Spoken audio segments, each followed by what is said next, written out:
Halo pemirsa, kembali Anda menyaksikan Halo Indonesia. Dan seperti biasa selama 1 jam ke depan, kami akan menghadirkan beragam informasi. Seperti apa, Vince? Ya, informasi seputar persiapan penyerahan Idul Fitri telah kami siapkan untuk Anda, antara lain Masjid Istiqlal siap tampung 150.000 jamaah. Selain itu, Taman Mini Indonesia Indah siap hadapi 300.000 pengunjung. Dan selanjutnya pada segmen bincang, kita akan berbincang tentang seberapa mudah memesan tiket dari tiket bus online. Dan inilah Halo Indonesia selengkapnya.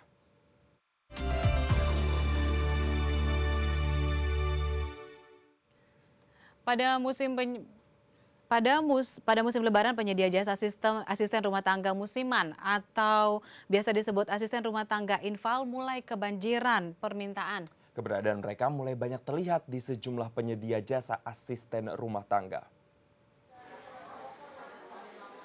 Keberadaan asisten rumah tangga pengganti sementara atau asisten rumah tangga infal diminati oleh sebagian warga Jakarta, khususnya kaum ibu rumah tangga pada saat libur Lebaran. Asisten rumah tangga ini khusus bekerja saat musim libur Lebaran selama 2 pekan hingga 1 bulan untuk menggantikan asisten rumah tangga reguler yang sedang pulang kampung saat Lebaran. Sejumlah yayasan penyedia dan penyalur asisten rumah tangga infal di Jakarta menjadi pilihan untuk mendapatkan jasa mereka. Salah satunya Yayasan Mekar Jaya di kawasan Kemayoran, Jakarta Pusat. Yayasan ini sudah 20 tahun menyediakan jasa asisten rumah tangga. Untuk tahun ini, asisten rumah tangga infal yang siap disalurkan berjumlah 25 orang yang berasal dari berbagai daerah di Pulau Jawa dan juga Sumatera. Usia mereka pun beragam, mulai dari 18 hingga 50 tahun. Biasanya para pengguna jasa mulai ramai 3 hari jelang Hari Raya Idul Fitri. Saya berfokus kepada penyaluran tenaga kerja untuk membantu masyarakat yang di daerah-daerah untuk membutuhkan pekerjaan yang di Jakarta dengan yang pekerjaan yang layak. Dan pekerjaan rumah tangga sesuai dengan aturan yang kami buat dan ikutin aturan juga perda dari Undang-Undang Tenaga Kerja. Bahkan kami sendiri sekarang ada kode etik yang artinya dilarang untuk menyalurkan tenaga di bawah umur 18 tahun ke bawah, memang dilarang dari pemerintahan. Untuk pembayaran terhadap jasa mereka dapat dilakukan secara harian ataupun per bulan, tergantung dengan masa kerja mereka dan kesepakatan antara pekerja dengan calon pelanggan. Untuk per hari, para asisten rumah tangga infal di Yayasan Mekar Jaya mendapatkan Rp150.000 dan untuk sebulan mereka mendapatkan Rp2.500.000 hingga Rp2.800.000. Kita tidak bisa sembarangan orang. Kita pun juga lihat orangnya ya kan, itu ada yang bertanggung jawab nggak dari daerahnya. Kalau kita nggak ada yang tanggung jawab, kita juga nggak berani. Masalahnya Lebaran ini suatu kerawanan atau kenakalan orang, kita nggak bisa istilah menyangka orang ya. Kita mengantisipasi aja sendiri gitu ya kan. Jadi kita lebih baik mendatangkan yang ada tanggung jawabnya dari daerah. Suatu ada apa-apa kita gampang untuk pelacakannya atau prosesnya gitu.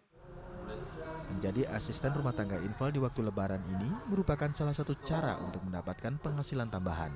Meski harus merayakan Hari Raya jauh dari keluarga dan orang tercinta di kampung halaman. Meli Puspita, Hairudin, Dai TV. Sementara itu, kehadiran ART infal dibutuhkan selama Hari Raya Lebaran dan biasanya diperkerjakan dengan gaji lebih besar. Tidak heran bila kemudian banyak pekerja musiman dari berbagai daerah mendatangi yayasan atau penyalur asisten rumah tangga untuk memanfaatkan libur musim Lebaran. Budaya mudik tidak hanya umum dilakukan oleh pemilik rumah, tetapi juga para asisten rumah tangga yang kebanyakan berasal dari luar Jakarta. Saat mereka pulang kampung, pekerjaan rumah tangga sehari-hari seperti mencuci, memasak, bersih-bersih akan terbengkalai. Peluang ini ditangkap oleh sebagian orang untuk bekerja sebagai asisten rumah tangga infal. Mereka bisa mendapat penghasilan sebesar Rp150.000 per hari, atau Rp2.500.000 hingga Rp2.800.000 untuk bekerja selama 1 bulan. Kebanyakan para asisten rumah tangga infal di kampung halamannya adalah seorang ibu rumah tangga. Mereka rela untuk bekerja saat Hari Raya Idul Fitri untuk menghidupi keluarga. Itu karena ingin kalau bisa itu tahun ini bisa merubah yang maksudnya yang nggak baik tuh bisa lebih baik gitu Mbak. Kalau di kampung itu kan itunya pekerjaan itu agak kurang, nggak ada. Jadinya kan kalau infal kan cuma ngejar 30 hari. Kalau kayak bulanan itu kan agak lama, suami kurang mengizinkan. Mereka biasanya berasal dari berbagai daerah di luar kota Jakarta. Usia mereka pun beragam, mulai dari 18 tahun hingga 50 tahun. Seminggu jelang Idul Fitri, mereka pun datang ke Jakarta dan bergabung dengan Yayasan Penyalur Asisten Rumah Tangga Infal. Salah satunya adalah Teti, wanita 30 tahun asal Jawa Tengah ini, memutuskan untuk kembali menjadi asisten rumah tangga infal untuk kedua kalinya. Ya karena kebutuhan di kampung, pengennya Lebaran sebenarnya pengen kumpul keluarga, Mbak. Mencari rezeki tambahan untuk membahagiakan keluarga merupakan tujuan dari para asisten rumah tangga infal mencari nafkah, meski jauh dari keluarga. Meli Puspita, Khairuddin, Rai TV. Ya pemirsa, H-1 jelang Hari Raya Idul Fitri, kawasan Kalimalang, Jakarta Timur masih dipadati oleh pemudik yang dinominasi oleh kendaraan roda 2. Dan untuk mengetahui kondisi terkini di kawasan yang menjadi jalur alternatif pemudik menuju kawasan Pantura ini, kami telah terhubung dengan reporter kami, Ferawati. Silakan Ferawati dengan laporan Anda. Baik, terima kasih Jason. Pemirsa, sejak 30 Juni 2016 lalu, jalur Kalimalang dipadati pemudik yang sebagian besar menggunakan kendaraan roda 2. Dan hingga saat ini atau H-1 jelang Hari Raya Idul Fitri, jalur alternatif di luar tol yang menghubungkan Jakarta dengan kawasan Cikampek ini masih ramai dilalui oleh pemudik yang akan mudik ke daerah Jawa Barat, Jawa Tengah maupun Jawa Timur. Namun demikian, pantauan kami hari ini arus mudik mulai terlihat menurun karena puncak kepadatan arus mudik terjadi pada H-4 hingga H-3 kemarin. Dan berikut petikan wawancara kami dengan beberapa pemudik yang memilih untuk mudik menggunakan sepeda motor dibandingkan dengan kendaraan umum. Pak, kalau boleh tahu kenapa memilih mudik menggunakan motor, Pak? Liburnya mepet. Kita cuma kalau pakai mobil nggak bakalan kekejar. Terus katanya kalau dibandingkan dengan transportasi sepeda lebih hemat ya? Lebih hemat, lebih irit. Walaupun maksudnya sampai Purworejo nih Pak, bonceng 3 begini. Kita kan istirahat, sebentar istirahat. Yang penting selamat sampai tujuan gitu, pelan-pelan gitu. Terima kasih Pak. Oke. Lebih hemat, bisa. Terus kenapa baru mudik hari ini Pak? Berapa lama memang nanti sampai kampungnya Pak? Nunggu apa, kemarin kan mudik itu padat gitu. Jadi milih yang lenggang gitu, hari lenggang.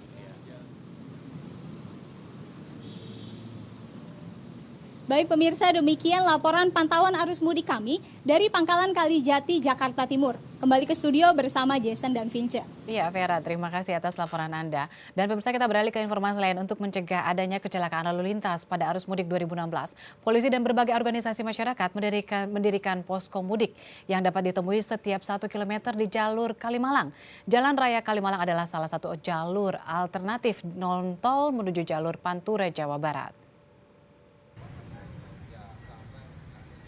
Polisi dan berbagai organisasi masyarakat mendirikan posko mudik sepanjang Jalan Raya Kalimalang, yang merupakan jalur utama bagi pemudik motor menuju jalur Pantura.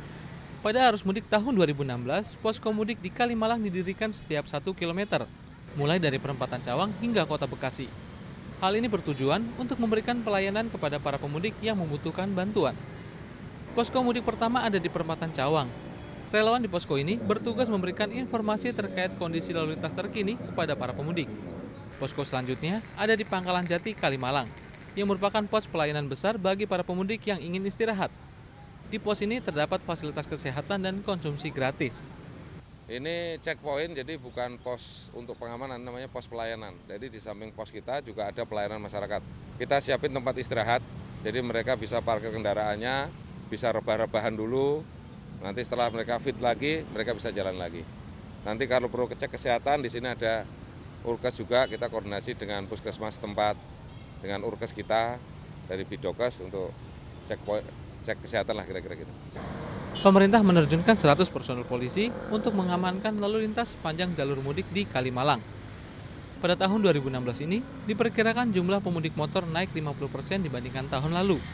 Hingga Sabtu 2 Juli 2016 kemarin, Pos Pantau Bekasi Kota mencatat sudah ada 200.000 kendaraan roda 4 dan roda 2 yang melintasi jalur mudik Kalimalang. Yeremia Tera, Syari Kurniawan, Dai TV. Pemirsa, selanjutnya pada segmen Bincang, kami akan menghadirkan CEO Bosbis.com untuk mengetahui seberapa mudah memesan tiket bus secara online. Jangan kemana-mana, tetaplah bersama kami di Halo Indonesia.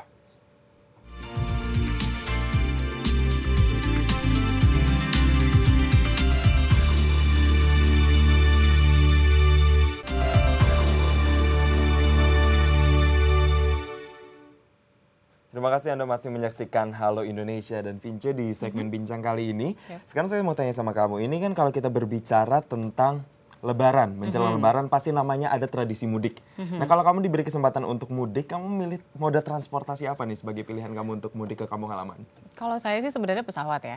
Tapi saat ini bukan hal yang baru lagi kalau ternyata sambil jalan-jalan naik bus, mungkin kita bisa sambil menikmati singgah di beberapa tempat dan itu menjadi pilihan yang menarik. Pilihan yang menarik. Nah, bus itu tidak hanya menarik karena kita bisa jalan-jalan dan menikmati pemandangan, Vince, tapi ternyata salah satu kemudahan yang bisa kita dapatkan selain seperti pesawat dan juga kereta, ini bus sekarang juga bisa dipesan secara online. Oh, maksudnya tiketnya bisa dipesan secara online? Bisa dipesan secara online dan memang ini sesuai dengan arahan dari Menteri Perhubungan Republik Indonesia ya, yang mewajibkan bahwa operator bus itu harus sudah menjual tiketnya itu secara online. Tiket busnya secara online, baik bus antar kota dan antar provinsi dan bus-bus lainnya juga di musim mudik ini. Hal ini tentunya untuk menghindari tindakan percaloan ya. Betul sekali Vince, dan untuk membahas itu secara lebih dalam telah hadir bersama kami di studio Halo Indonesia selaku CEO dan juga marketing dari Bosbis.com, yaitu Bapak Nuki Pejatmiko dan juga Bapak Dunu Nugraha. Namun sebelum kita membahas, kita lihat dulu tayangan berikut ini. Kini membeli tiket bus antar kota antar provinsi atau bus akap bisa melalui jaringan internet. Salah satu penyedia tiket bus daring adalah Bosbis.com. Seperti saat memesan tiket pesawat atau kereta api, calon penumpang hanya perlu mengisi kota asal, tujuan dan tanggal keberangkatan. Kemudian penumpang dapat memilih bus yang sesuai dengan jadwal dan harga.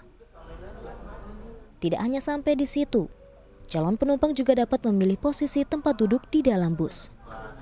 Apabila telah selesai, Bosbis akan mengirimkan kode pemesanan yang dapat ditukarkan menjadi tiket fisik di agen-agen terminal. Metode penjualan tiket daring seperti ini diyakini dapat meminimalisir praktek percaloan tiket yang marak terjadi di terminal-terminal. Walaupun sudah dapat dipesan secara daring, antrian masih saja terjadi di loket-loket penjualan tiket bus akap di terminal-terminal.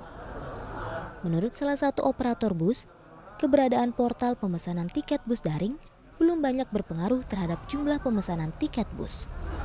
Sebab, mayoritas pengguna bus akap adalah kalangan menengah ke bawah yang belum fasih menggunakan internet. Ia berharap penyedia tiket bus daring dapat lebih mensosialisasikan produknya melalui berbagai media. Perlu ditingkatkan sosialisasinya, pengenalannya kepada masyarakat gitu ya. Mungkin sehubungan pelanggan kami itu lebih banyak kalangan menengah ke bawah. Jadi mungkin belum mengenal bagaimana caranya untuk membeli tiket bus secara online. Ya, itu tadi menarik sekali ya Jason ya. Ya, betul, kalau ternyata sebenarnya masyarakat sendiri memang kadang-kadang belum siap secara teknologi, padahal sudah ada pilihan yang menarik. Ya, dan pasti ini sangat memudahkan sekali, apalagi di musim Lebaran ini, tanpa harus beramai-ramai atau mengantri panjang di terminal dan juga menghindari yang namanya percaloan. Ini juga online akan mengantisipasi dari upaya tersebut. Dan untuk mengenal lebih dalam tentang Bosbis.com ini, kita langsung saja tanya dengan narasumber kita. Ya, kita pertama ke Pak Nuki Pejatmiko. Pak Nuki, sekarang sudah ada Bosbis.com. Nah, saya tertarik nih, sejak kapan Bosbis.com ini ada? Bosbis sendiri kita online tanggal 9 September 2015 jam 9 malam, jadi 999. Oke, Bosbis ini memang pertama kali sebuah bisnis startup yang memang basisnya langsung diperuntukkan untuk melayani tiket bus antar kota. Dan bekerja sama dengan berapa operator? Sekarang ini kami sudah ada 159 operator. Itu baik dari perusahaan otobus, PO, dan juga shuttle dan travel. Dan itu semuanya berasal dari berbagai daerah? Ya, kami sekarang jangkauannya sudah dari Aceh sampai ke Palembang, Jawa, hampir semuanya.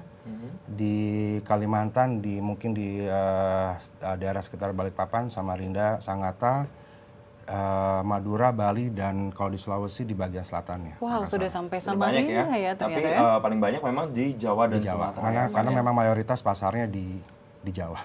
Oke Pak, kalau misalnya kita mau menilik sedikit ini, Menhub baru memberikan arahan pada Juni 2016 untuk mewajibkan operator bus itu melakukan penjualan tiket bus secara online. Tapi sebenarnya ini kan dibilang tadi September sudah dibentuk. Sebenarnya inspirasinya dari mana sih Pak?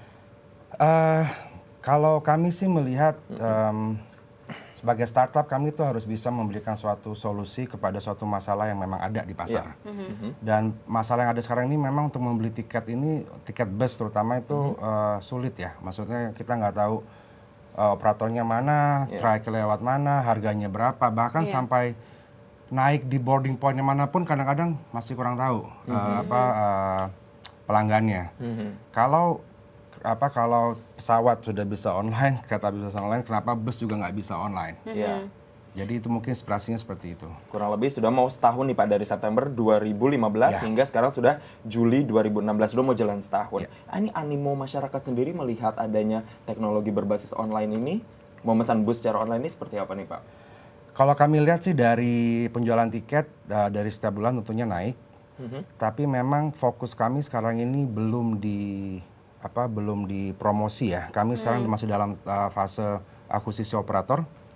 Sekarang ini kami sudah 159. Kalau menurut data Kemenhub itu ada 926 operator bus plus kita 180 operator shuttle dan travel. Jadi masih banyak PR kami untuk mendapatkan operator ini. Mungkin target kami setahun dari sekarang adalah mencapai sekitar 500 atau setengah dari jumlah operator, baru kami mulai promosi.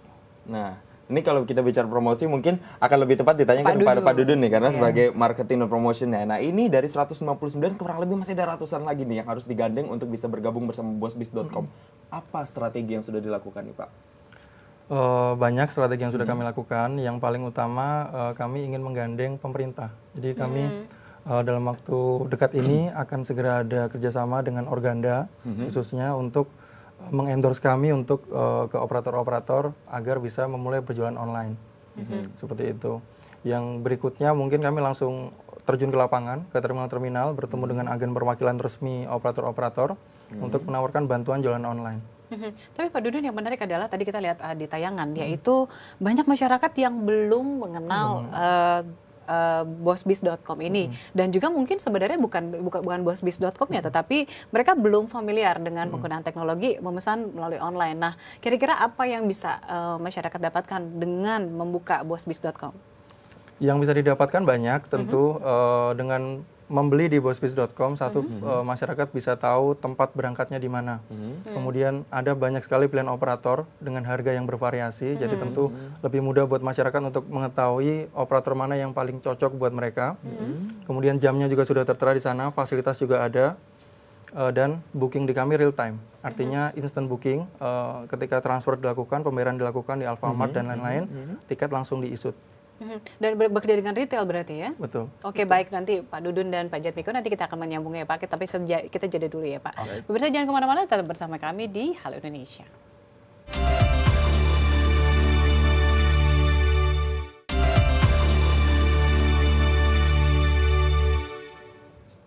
Terima kasih Anda masih menyaksikan Halo Indonesia, dan Vince, seperti tadi kita sudah membahas bahwa ini selain memberikan kemudahan, ternyata sampai informasi tentang trayek dan jalurnya itu ternyata bisa disediakan di sini. Iya, dan karena saya juga pernah mengalami ya bahwa saya naik bus dari Jakarta ke Jogja, itu hasilnya 3 hari karena saya tidak tahu berhentinya kemana saja. Nah itulah, makanya sekarang kita ingin tanya, untuk Pak Nuki sendiri, nah ini bagaimana sih Pak informasi detail tentang trayek? Karena kan kita kadang suka bingung nih Pak, trayeknya naik bus mana, jalannya. Nah ini bagaimana nih Pak? Kalau di sini apakah tersedia dengan lengkap atau gimana?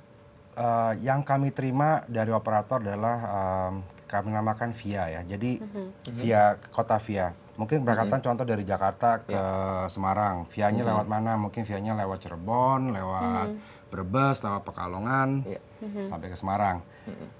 Tapi ini tidak menutup kemungkinan kalau memang ada macet, mungkin mereka mengambil jalur alternatif.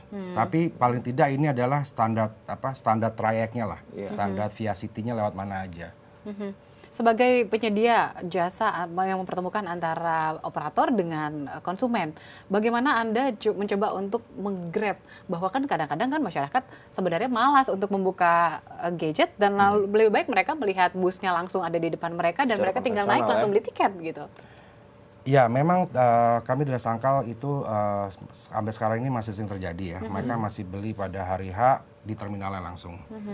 Tapi mungkin pada saat peak season, kalau mereka ke hari H go show ke terminal, kemungkinan besar mereka tidak dapat tiket lagi. Jadi kami juga mau coba untuk menjembatani masalah ini. Dan kami juga ingin mengedukasi pasar bahwa beli tiket itu tidak perlu hari H lah, atau satu hari, mungkin bisa planningnya bisa lebih awal, mungkin seminggu sebelumnya, 2 minggu, dan di Bosbis pelanggan bisa membeli tiket sampai 45 hari sebelum keberangkatan. Baik, Pak Doki dan Dudun. Kita nanti akan bahas juga sebenarnya seberapa sukses yang sudah dijalankan oleh bosbis.com ini. Tapi setelah yang satu ini, Pak, karena kita akan ada tayangan tentang KAI berhasil terapkan sistem tiket online. Contoh sukses terobosan penjualan tiket daring adalah PT Kereta Api Indonesia atau PT KAI. Penjualan tiket daring diyakini mampu menghilangkan praktek percaloan tiket. Diterapkan sejak tahun 2013, tiket-tiket yang dijual secara daring adalah tiket kereta api jarak jauh.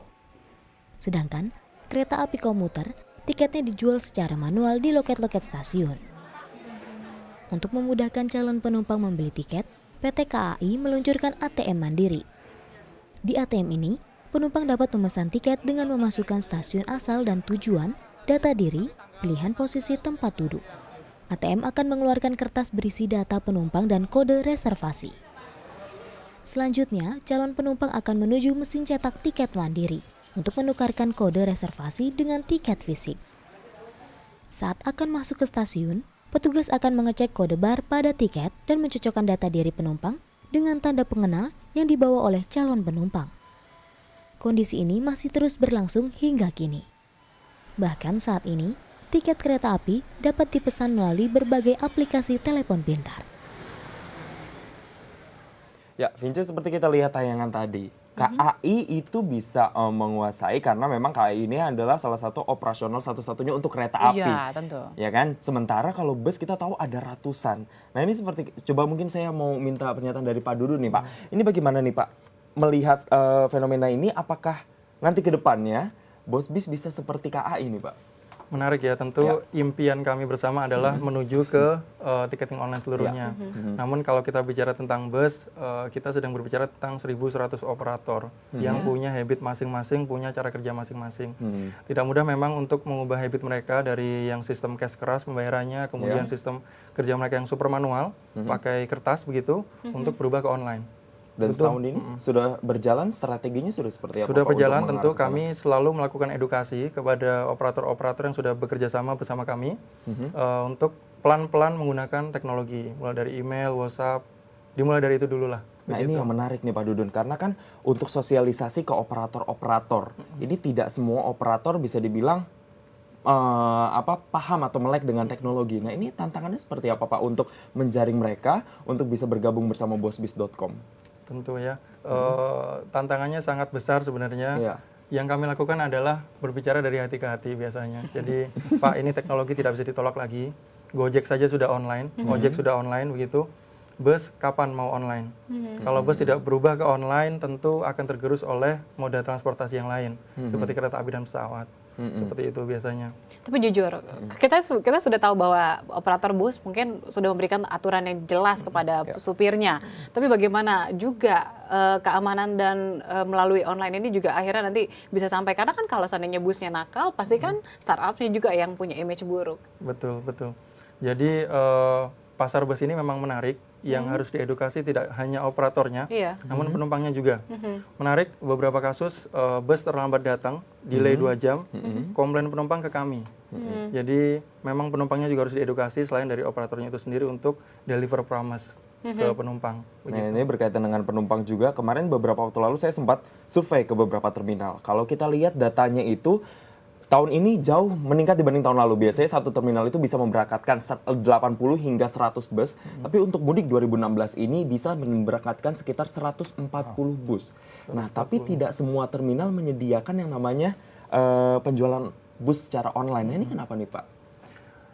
Kembali lagi ke apa yang sudah disampaikan oleh Pak Nuki. Jadi kendala kami di sini sebenarnya adalah beberapa operator tidak sinkron dengan agen perwakilan mereka. Jadi kalau operator kantor pusat sudah mengatakan oke, kita jualan online, biasanya agen perwakilan menolak. Jadi yang kami lakukan adalah mengedukasi mereka pelan-pelan ke operator satu persatu di setiap terminal. Dan setiap terminal ini terkadang ada yang gagal, ada yang berhasil. Itulah kenapa tidak semua terminal ada BOSBIS. Baik Pak Dudun dan Pak Nugi, kita sebenarnya nanti mau lihat sebenarnya seberapa jelimetnya dan upaya yang dilakukan bosbis.com ya untuk membantu semuanya ini bisa menggrab semua terminal ya Pak. Tapi setelah jeda satu ini ya Pak. Pemirsa tetap bersama kami di Halo Indonesia.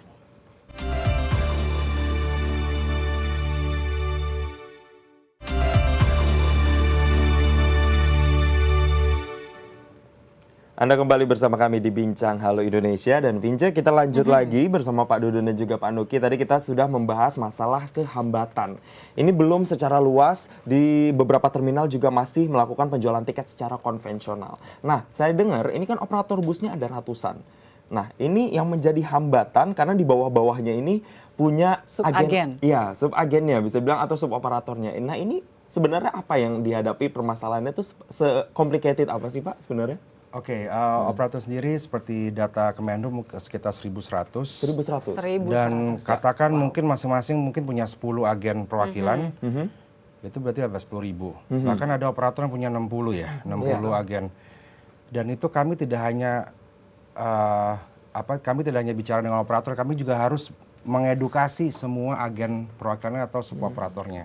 Dan ini tentu membutuhkan tantangan yang sangat besar ya? Sangat-sangat besar. Makanya kenapa di terminal itu belum tentu semuanya sudah join dengan kami. Dan untuk mengantisipasi masalah tersebut, apa yang sudah dilakukan oleh bosbis.com? Satu-satunya hanya mencoba untuk terus-menerus untuk untuk edukasi, bicara hati-hati tadi kan.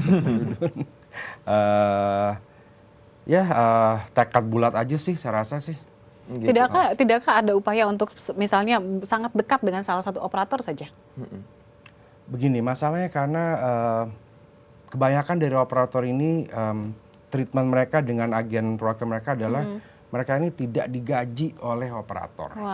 Jadi mereka benar-benar commission based lah, benar-benar hanya komisi saja.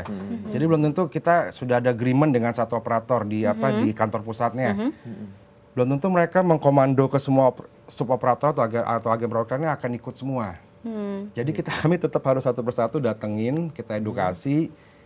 Ini loh kantor pusat sudah join. Silakan join juga dengan kami. Ada yang join, ada yang masih belum. Ada yang ketakutan juga. Jadi sosialisasinya dari operator sampai ke sub-sub agennya itu semua disosialisasikan secara langsung. Nah, ini kalau kita bicara target nih Pak, sudah dari September sampai sekarang sudah Juli 2016. Sudah 159. Untuk tahun ini 2016 kira-kira targetnya akan kami berapa berharap operator mungkin by Desember mungkin sekitar 300 operator. Dan sebelum Lebaran tahun depan mungkin bisa sampai 500 setengah dari operator yang ada. Dan kami akan tetap mungkin lebih fokus ke Pulau Jawa dulu kali ya, karena memang mayoritasnya di Pulau Jawa. Nah, kalau untuk Lebaran tahun ini sendiri Pak, di 2015 ini sudah berapa persen masyarakat yang menggunakan platform bosbis.com untuk memesan tiket bus secara online nih Pak? Mungkin Pak Dudun ya, lebih mengetahui, karena memang bagian marketing ya. Ya kalau dibilang persen masih sedikit ya, namun trennya adalah dari hari ke hari, dari pertama kami launching, Lebaran ini kami ada kenaikan 300% untuk pembeliannya, 300%. Tapi saya penasaran, ini bagaimana cara bisnis startup bosbis.com ini bisa mendapatkan keuntungan kalau kita tahu bahwa harga tiket bus juga tidak terlalu mahal ya. Yang kami gunakan adalah commission base, jadi setiap terjual tiket kami mendapatkan komisi dari operator, begitu. Hanya dapat dari komisi dari operator saja. Dan apa yang dijamin oleh para pembeli tiket melalui bosbis.com? Jaminan kami tentunya dapat kursi, jadi tidak perlu antri lagi di loket, tidak perlu ketemu dengan calo, langsung check in di boarding point, langsung naik bus, begitu. Dan saat ini sudah berjalan 1 tahun ya. Ya. Nah, seperti apa rasanya menjalankan bisnis startup yang memang sebenarnya kita tahu bahwa tidak terlalu familiar dengan, tidak seperti semudah yang seperti tiket-tiket online yang lain, atau mungkin juga tidak seperti mungkin bisnis online yang belanja.com atau apapun itu ya. Tapi kalau misalnya busbis.com ini tentu kan pasti tadi ada agen bus, ada sub agen bus. Nah, kira-kira seperti apa rasanya? Nanti mungkin perlu ditanyakan juga ke Pak Nuki ya. Iya. Kalau saya pribadi rasanya manis asam asin. Kurang lebih sama, tapi kami semua pendiri Bosbis sudah bertekad bulat lah, kami ingin memodernisasi dan mentransformasi industri ini. Karena kalau tidak, saya rasa mungkin kedepannya akan semakin tergerus. Karena terus terang aja saya sendiri juga kalau ada pilihan bisa naik pesawat, saya akan naik pesawat dulu. Karena akan hemat waktu. Tapi kan belum tentu semua kota itu bisa dibangun airport. Betul. Belum tentu semua kota bisa dibangun bisa diakses dengan rel kereta api. Jadi bus ini akan terus ada, tapi karena kondisinya sekarang ini yang susah dibeli online dan kondisi di offline ini juga masih banyak perlu diperbaikin. Ya kalau bukan kami siapa lagi? Betul. Maksudnya ya kami ya ini udah tekad lah, udah harus bisa lah. Iya.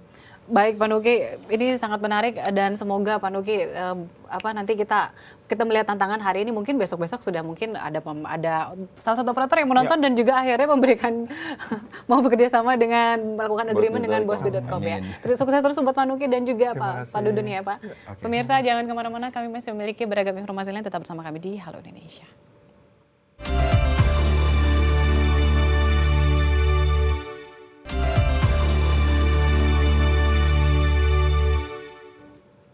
Pemirsa, sehari menyambut Hari Raya Idul Fitri, Masjid Istiqlal yang menjadi masjid penyelenggara salat Id kenegaraan tengah berbenah untuk menyiapkan fasilitas hingga keamanan di sekitar area masjid. Dan seperti apa kesiapan pengelola Masjid Istiqlal untuk menyambut ratusan ribu jamaah besok? Berikut kita simak liputan reporter Halo Indonesia Waode Rizky dari Masjid Istiqlal Jakarta. Ya, sehari jelang perayaan Idul Fitri 1437 Hijriah, Masjid Istiqlal Jakarta telah melakukan berbagai upaya untuk mempersiapkan sholat Id yang akan dilaksanakan pada besok pagi.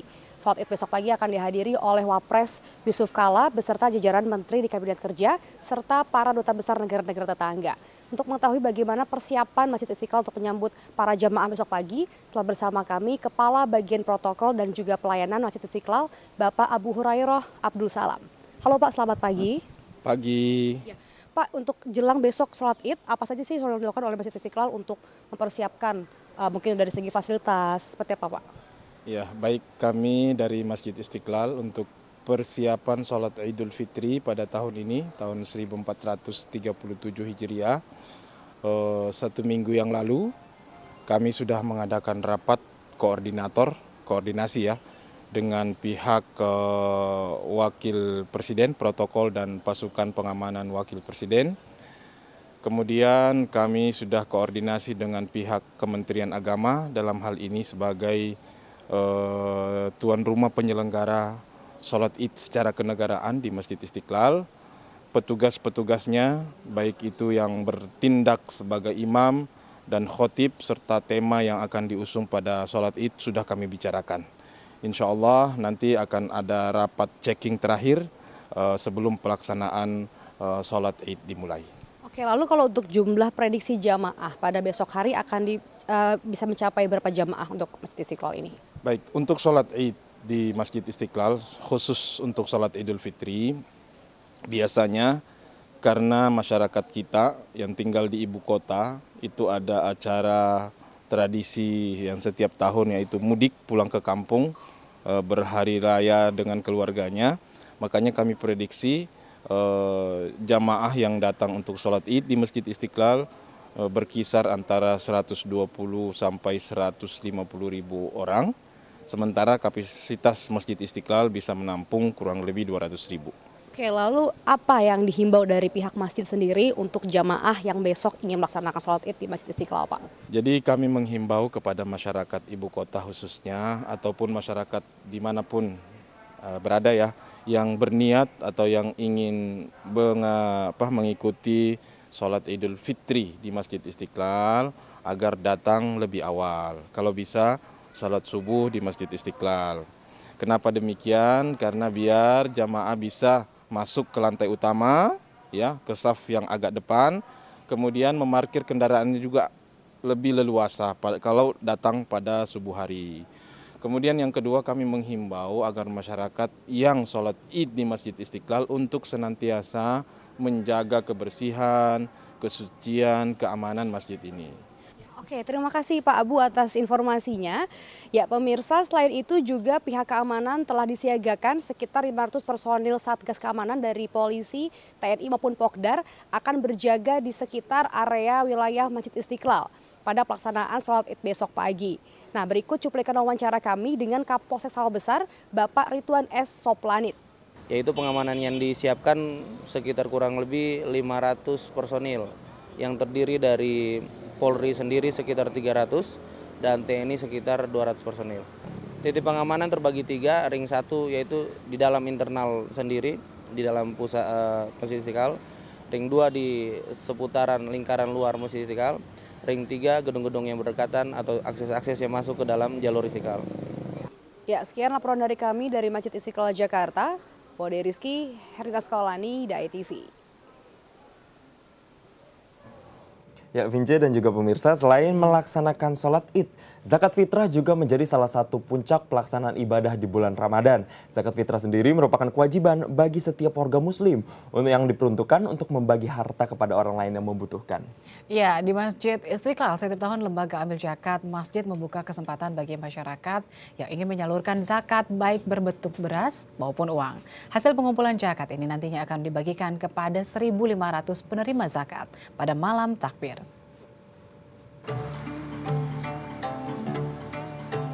Di Masjid Istiqlal Jakarta, pengumpulan zakat fitrah dari para wajib zakat telah dilakukan sejak hari pertama pelaksanaan ibadah puasa.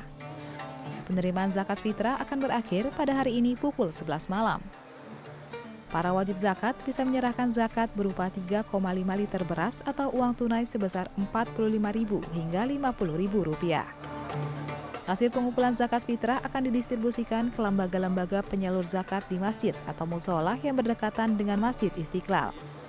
Sedangkan pembagian zakat secara langsung akan dibagikan kepada 1.500 penerima zakat pada malam takbir nanti. Dari hasil penerimaan zakat fitrah, setiap mustahik akan mendapatkan 4 kg beras. Baik, untuk sampai hari ini di Masjid Istiqlal, Lembaga Amil Zakat sudah menerima untuk zakat fitrah 300 juta lebih, ya. Kemudian kami ada zakat malnya itu sudah ada sekitar 200 juta. Ya, jadi total itu sudah 500 juta kurang lebih yang kami dapatkan hasil dari perolehan zakat di Masjid Istiqlal. Nah, untuk penyalurannya kami memakai ada 2 jenis penyalurannya, ada yang lewat lembaga dan ada yang langsung kami bagikan ke mustahik. Yang melalui lembaga itu tentu lembaga-lembaga tersebut sudah mengajukan proposal ke kami terlebih dahulu. Sampai saat ini ada sekitar 300 lembaga yang sudah memasukkan proposalnya. Namun yang kami prioritaskan nanti adalah lembaga, masjid, musola atau yayasan yang bertetangga dengan Masjid Istiqlal.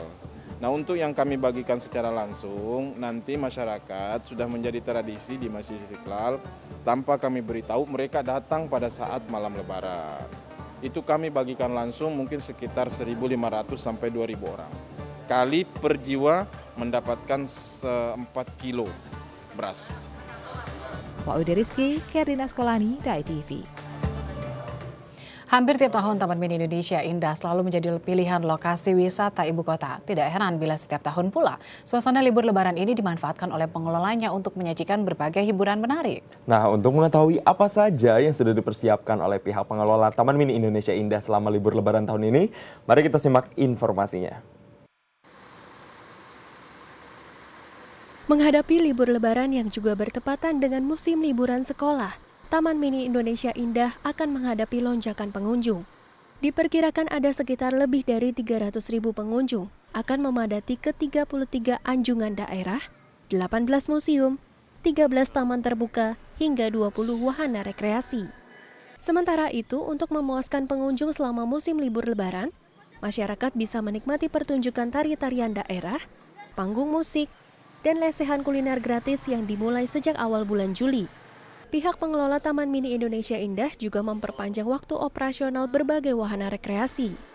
Nah, kemasan kami ada beberapa di Taman Mini sendiri kan ada 8 panggung yang di luar, belum yang di anjungan daerah. Itu semua terisi dengan kegiatan-kegiatan yang berhubungan dengan Pekan Lebaran itu sendiri. Pihak pengelola juga telah menyiapkan 58 petugas kebersihan yang bertugas dari jam 3 dini hari hingga jam 9 malam untuk membersihkan area Taman Mini Indonesia Indah, serta 150 personel keamanan yang terdiri dari Pospol, Polsek, dan Ramil, Polres, Satpol PP, hingga keamanan internal TMII. Apakah Anda sudah bisa menebak saya berada di mana? Ya, saya berada di atas kereta gantung, salah satu wahana favorit yang berada di Taman Mini Indonesia Indah. Dan di sebelah saya sudah ada Pak Budiono, selaku Ketua Panitia Pekan Lebaran 2016. Nah, Bapak, kesiapan dari Taman Mini sendiri dari kereta gantung, apakah ada penambahan kabin, Pak? Ya, karena kereta gantung ini merupakan salah satu wahana rekreasi favorit pengunjung, di mana bisa melihat keindahan alam dan juga keindahan panorama Taman Mini Indonesia Indah dari atas. Ini khusus untuk kereta gantung kita siapkan sedemikian rupa menjadi 84 kabin untuk pelayanan pengunjung dalam rangka Pekan Lebaran dari tanggal 6 sampai dengan tanggal 17 Juli. Nah, pemirsa, di sini saya dapat melihat keindahan alam Indonesia. Berbagai pulau-pulau kita bisa lihat di sini, sangat indah dan sangat menarik. Bagi Anda yang ingin berlebaran atau mengisi waktu luangnya di Taman Mini Indonesia Indah, silahkan datang kemari. Dona Puspita, Karina Skolani, DAI TV. Pemirsa, bagi Anda yang ingin mudik ke Sumatera Utara, mungkin tidak ada salahnya bila Anda mengunjungi Pulau Barus.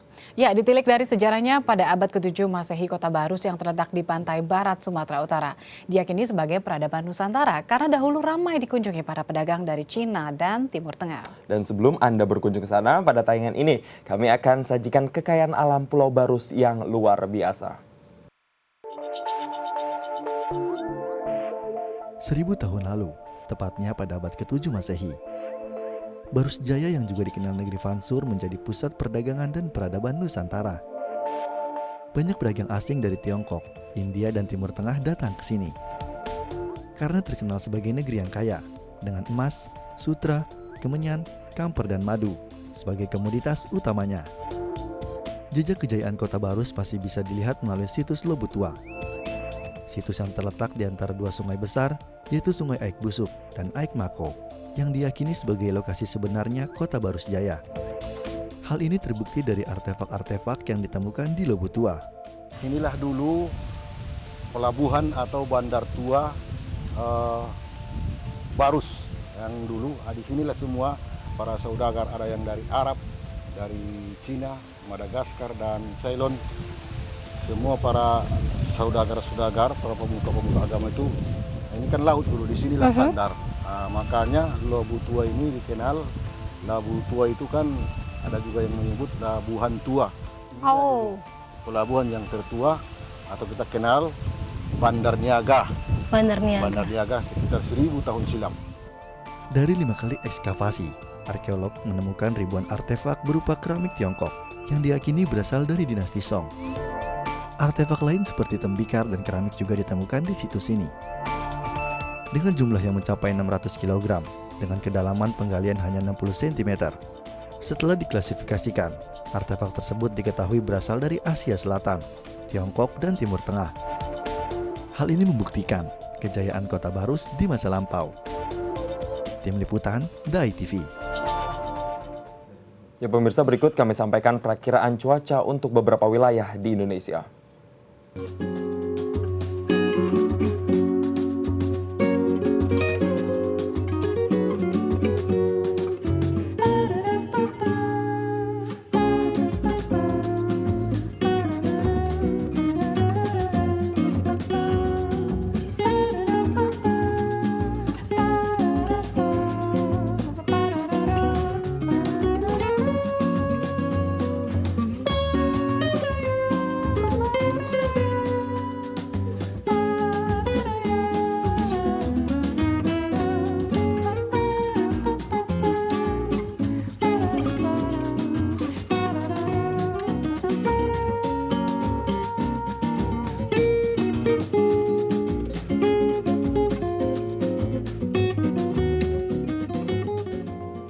Ya pemirsa, sekian perjumpaan kita hari ini. Saksikan terus Halo Indonesia dari Senin hingga Jumat di waktu yang sama. Jangan lupa follow Twitter kami di @daai_tv dan @haloindo.tv. Akhir kata saya Vincer Bintang. Dan saya Jason Valino mewakili seluruh kru yang bertugas. Pamit undur diri. Sampai jumpa dan Selamat mempersiapkan Hari Raya Idul Fitri bagi Anda yang merayakan.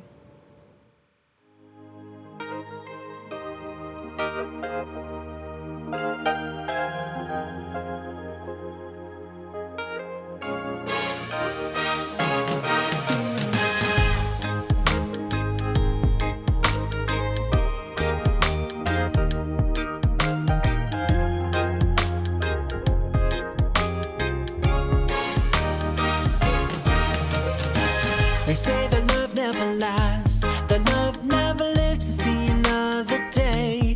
But what I know deep down inside is what I feel, and it's so real. I gave it up all for you, and there ain't nothing that I won't do. All I know deep down inside is what I feel, and it's so real with you. Allah, every day I'll try to be as true as I can to you, 'cause loving you the best I can will always be my number one and only plan. Yes, every day I'll try to be as true as I can to you, 'cause loving you the best I can will always be my number one and only plan. They say you're out of your mind, don't you know that love fades away? They say it only brings you pain, but what I feel is so real. I give it up and turn to you, 'cause I know what your love can do.